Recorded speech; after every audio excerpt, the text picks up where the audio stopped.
Hello नमस्कार, Radhe Radhe, good evening my dear student. उम्मीद करते हैं आप सभी लोग स्वस्थ और मस्त होंगे। मैं हार्दिक यादव आपका आपके यूट्यूब चैनल संस क्लासेस पर ढेर सारा स्वागत एवं अभिवादन करते हैं। उम्मीद करते हैं कि आपकी पढ़ाई शानदार और लाजवाब चल रही होगी। अभी हम लोग क्या कर रहे थे, एक चैप्टर चल रहा था जो था क्लास 9th का पहला चैप्टर था, हमारे आसपास के पदार्थ, मैटर इन आवर सराउंडिंग। हम लोग डिस्कस कर रहे थे।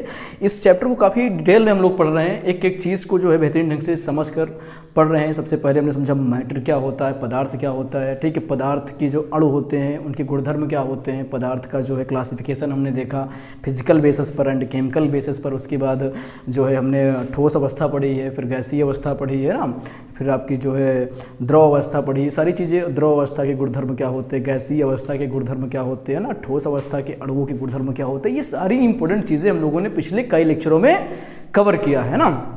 उसमें मैंने 2-3 चीज़ें बताई थी कि जो ठोस क्यों होते हैं, एक क्वेश्चन सा द्रव क्यों होते हैं, ठोस मजबूत क्यों होते हैं। इतने शानदार क्वेश्चंस हम लोगों ने पिछली 2-3 क्लासेस में किया है। अभी का हम लोगों को जो क्लास करना है, आज की क्लास में हम लोग पढ़ेंगे कि जो पदार्थ की अवस्था है, पदार्थ की अवस्था परिवर्तन के लिए आवश्यक कारक क्या क्या होते हैं। हालांकि इससे पहले वाली क्लास में हम लोगों ने पदार्थ की अवस्था परिवर्तन के बारे में बात किया है। तो सबसे पहले हम बात करते हैं कि अवस्था परिवर्तन होता क्या है।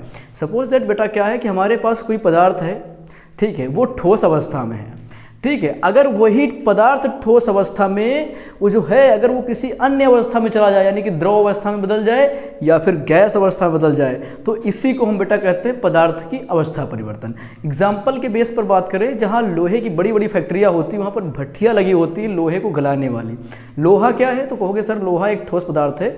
जब हम लोहे को क्या करते हैं, उसी भट्टी में डालते हैं, उसका टेम्परेचर हाई कर देते हैं, इतना टेम्परेचर हाई कर देते हैं कि लोहा जो है गल जाता है और पानी जैसा हो जाता है। कैसा हो जाता है, पानी जैसा हो जाता है। तो क्या ये चीज़ हमें समझ में आ रही है कि लोहा पहले ठोस था, अब वो गल कर कैसा हो गया बेटा, द्रव जैसा हो गया है। तो क्या उसने अपनी अवस्था को बदल दिया है? बिल्कुल बदल दिया, क्योंकि पहले ठोस था, अब किस अवस्था में, द्रव अवस्था में। तो पदार्थ की ये जो एक्टिविटी है, इसी एक्टिविटी को हम लोग क्या कहते हैं, पदार्थ की अवस्था परिवर्तन, ठीक है। अब लोग कहते हैं कि सर पदार्थ की अवस्था परिवर्तन किन किन कारकों पर निर्भर करती है, ऐसा क्या क्या हो जिससे पदार्थ अपनी अवस्था बदल सकता है, या ऐसा किन किन वजहों से जो पदार्थ अपनी अवस्था को परिवर्तित कर सकता है। तो देखो, पदार्थ की अवस्था परिवर्तन के लिए 2 चीज़ों का होना बहुत ज़रूरी है, ठीक। वो 2 ही चीज़ कर सकती है। पहला बेटा क्या है, ताप परिवर्तन का प्रभाव पदार्थ पर पड़ता है।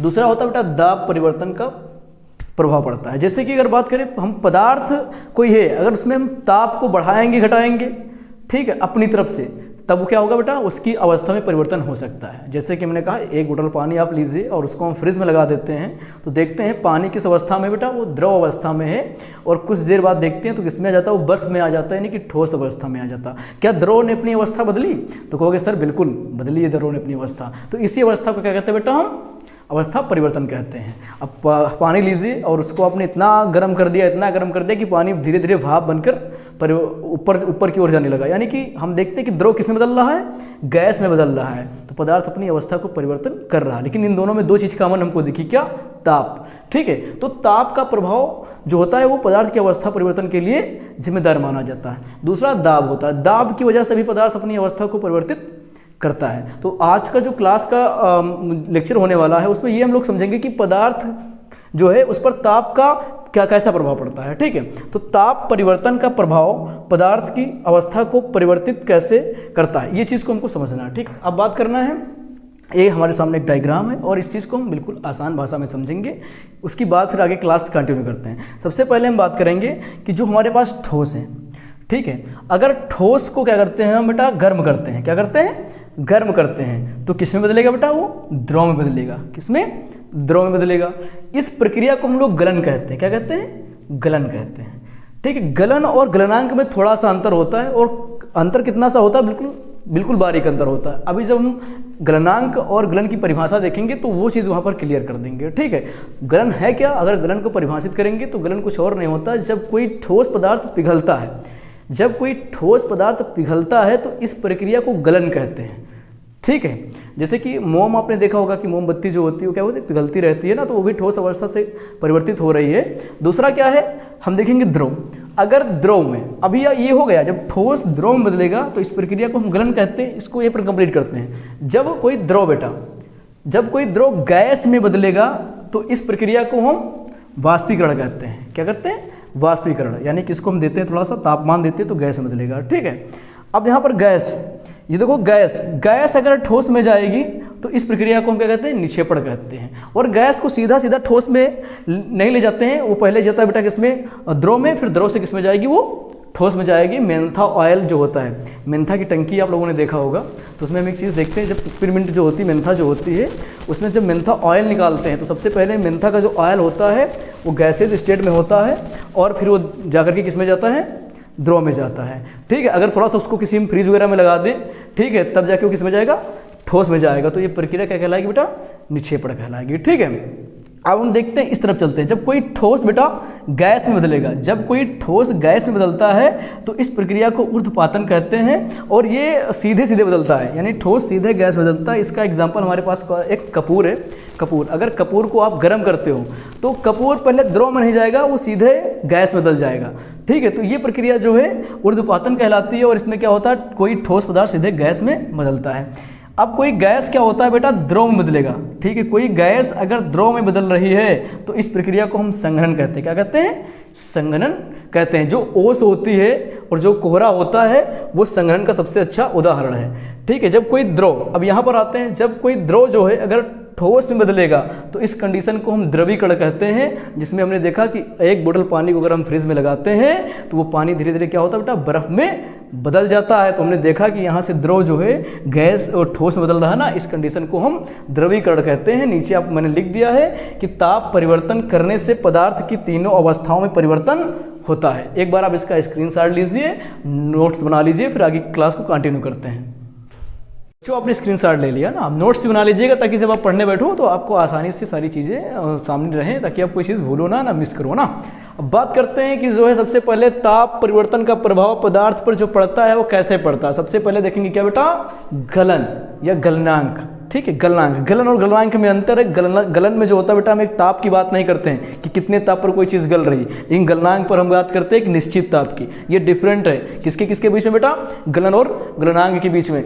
गलन में हम ताप का जिक्र नहीं करते कि ये इतने ताप पर गल रहा है, लेकिन गलनांक में क्या करते हैं कि हम ताप की बात करते हैं कि एक निश्चित ताप पर कोई चीज़ गल रही है ना। जब कोई चीज़ गलती है तो एक निश्चित ताप पर ही गलती है ना, उसी निश्चित ताप के बारे में हम गलनांक में बात करते हैं और गलन में नहीं करते हैं। सबसे पहले समझेंगे गलनांक क्या होता है। इंपॉर्टेंट है क्लास 9th। सबसे पहले बात करेंगे मेल्टिंग पॉइंट होता क्या? जब कोई ठोस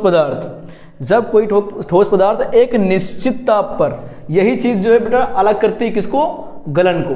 ठीक, किससे बेटा? गलनांक को। ठीक है, गलनांक को और गलन के जो बीच में अंतर है वो एक निश्चित ताप का है। गलन में हम ताप के बारे में बात नहीं करते हैं। ये तो पता है कि हाँ गलता है कुछ, लेकिन कितने ताप पर गलता है उस ताप के बारे में बात नहीं करते हैं।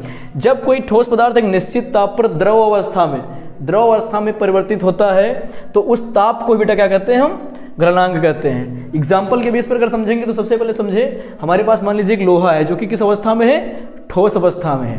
ठीक है, जब हम उसको गर्म करेंगे कितना बेटा? 1538 डिग्री सेल्सियस। ये ताप है। यही ताप, मैंने कहा ना, ताप का प्रभाव किस पर दिख रहा है? ठोस अवस्था में लोहे पर दिख रहा है। जब हम लोहे को 3800 डिग्री सेल्सियस, 1538 डिग्री सेल्सियस पर क्या करेंगे बेटा? गर्म करेंगे तो ये क्या हो जाएगा? द्रव अवस्था में बदल जाएगा, जिसको हम पिघला हुआ लोहा कहते हैं। क्या कहते हैं? पिघला हुआ लोहा कहते हैं। तो यानी जब कोई ठोस पदार्थ एक निश्चित ताप पर, यह रहा बेटा ताप, क्या करता है? द्रव अवस्था में परिवर्तित होता है, तो उस अवस्था को या उस ताप को बेटा क्या कहते हैं? हम गलनांक कहते हैं। क्या कहते हैं? गलनांक कहते हैं। यानी कि सीधी सीधी बात, ठोस पदार्थ किसमें बदल रहा बेटा? द्रव में बदल रहा। ठीक है, क्यों बदल रहा है? क्योंकि यहाँ पर कुछ ताप होगा। यही ताप क्या बेटा? आपका गलनांक है। क्या है? गलनांक है। बात समझ में आई? अब बात करते हैं हिमांक की, कि हिमांक क्या होता है, यानी फ्रीजिंग पॉइंट क्या होता है। जब कोई द्रव पदार्थ एक निश्चित ताप पर ठोस अवस्था में परिवर्तित होता है, यानी पहले हम पढ़ रहे थे ठोस द्रव में बदल रहा है, अब क्या हो रहा है बेटा? कोई द्रव एक निश्चित ताप पर किस में बदल रहा है? ठोस में बदल रहा है।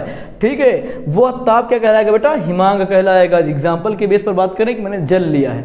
जल क्या है? द्रव है। ठीक है। अगर द्रव ठोस बदलेगा तो बर्फ क्या है बेटा, ये देखो ये ठोस है, लेकिन कब बदल रहा है, 0 डिग्री सेल्सियस ताप पर। कितने ताप पर बेटा, 0 डिग्री सेल्सियस ताप पर। ये किसमें बदल रहा है, बर्फ में बदल रहा है। यानी कि जल पहले द्रव था, बर्फ क्या है, ठोस है, लेकिन हुआ क्या है, 0 डिग्री सेल्सियस ताप। यही ताप क्या कहलाएगा इसका बेटा, यही ताप इसका हिमांक कहलाएगा। यानी जब कोई द्रव पदार्थ एक निश्चित ताप पर, ठीक है, यानी कि यहाँ पर पदार्थ क्या होगा, द्रव एक निश्चित ताप पर किसमें बदले बेटा, ठोस में बदले। किसमें बदले, ठोस में। तो ये जो ताप होगा यहाँ पर, वही ताप क्या कहलाएगा, हिमांक कहलाएगा। ठीक, अब बात किसकी करनी है बेटा, क्वथनांक की। किसकी बात करनी है, क्वथनांक, यानी बॉइलिंग पॉइंट क्या होता है, जब कोई द्रव ठीक है एक निश्चित ताप पर गैस अवस्था में, किस अवस्था में बेटा, गैस अवस्था में, यानी कि जब एक द्रव पदार्थ हमारे पास होगा और किस में चेंज हो रहा है, द्रव आपका गैस में चेंज हो रहा है। ठीक है, जिस ताप पर वो गैस में चेंज हो रहा है वही ताप उसका क्या कहलाएगा, बॉइलिंग पॉइंट। क्या कहलाएगा बेटा, बॉइलिंग पॉइंट या फिर क्वथनांक कहलाएगा। जैसे हम मान लें कि बेटा हमारे पास क्या है, जल है। ठीक है, अगर जल को हम क्या करते हैं, गर्म करते हैं, कितना बेटा, 100 डिग्री सेल्सियस बेटा, कितना 100 डिग्री सेल्सियस तक गर्म करते हैं, तो किसमें बदलेगा, वो भाप में बदलेगा। किसमें, भाप में बदलेगा। तो यानी आपका जो द्रव है वो गैस में बदल रहा है ना, द्रव अगर गैस में बदल रहा तो यही क्या है बेटा आपका, यही तो आपका क्वथनांक है, यही क्या है आपका क्वथनांक है। ठीक है, वो कितने पर बदल रहा है, जल है, जल किसमें बदल रहा है बेटा, गैस में बदल रहा है, भाप में बदल रहा है। तो जल आपका क्या था, द्रव था, और जो आपकी भाप है वो क्या है बेटा, आपकी भाप आपकी जो है वो गैस है। तो यानी जब कोई द्रव ठीक है गैस बदल रहा है तो वो कंडीशन हिमांक कहलाएगी। कितने पर बदल रहा है बेटा, आपका 100 डिग्री सेल्सियस बदल रहा। तो यानी एक बार आपको फिर से पढ़ लेना, गलनांक क्या होता है, हिमांक क्या होता है और क्वथनांक क्या होता है। इसको पढ़ लेना, नोट्स बना लेना। कमेंट सेक्शन में आपको इन 3 प्रश्न का जवाब देना है। पदार्थ के अणुओं के प्रमुख गुण क्या होते हैं। जो पदार्थ होता है वो अणुओं से मिलकर बना होता है, लेकिन वो जो अणु होते हैं उनके प्रमुख गुण क्या होते हैं, कमेंट सेक्शन में बताना है। दूसरा क्वेश्चन है, द्रव में तरलता क्यों पाई जाती है। तरलता का मतलब वो फ्लूइडिटी, मतलब बह सकते हैं, क्यों बह सकते हैं, ये चीज़ आपको बताना है। तीसरा क्वेश्चन है, गैसों के अणुओं के मध्य आकर्षण बल कैसा होता है। ठीक, ये 3 क्वेश्चन आपको कमेंट सेक्शन में बताना है। अगर इस क्लास से जुड़ी हुई कोई चीज़ जो आपको समझ में नहीं आई है, अब तक की इस चैप्टर से जुड़ी हुई कोई चीज़ जो आपको समझ में नहीं आई, उस कमेंट सेक्शन में पूछिएगा। उस चीज़ का हम जवाब अगली नई वीडियो में आपको हम बेहतरीन ढंग से समझाकर देंगे। नोट्स बना लीजिएगा, पढ़ते रहिएगा। फिर मिलते हैं एक और नई वीडियो में। आप सभी का धन्यवाद।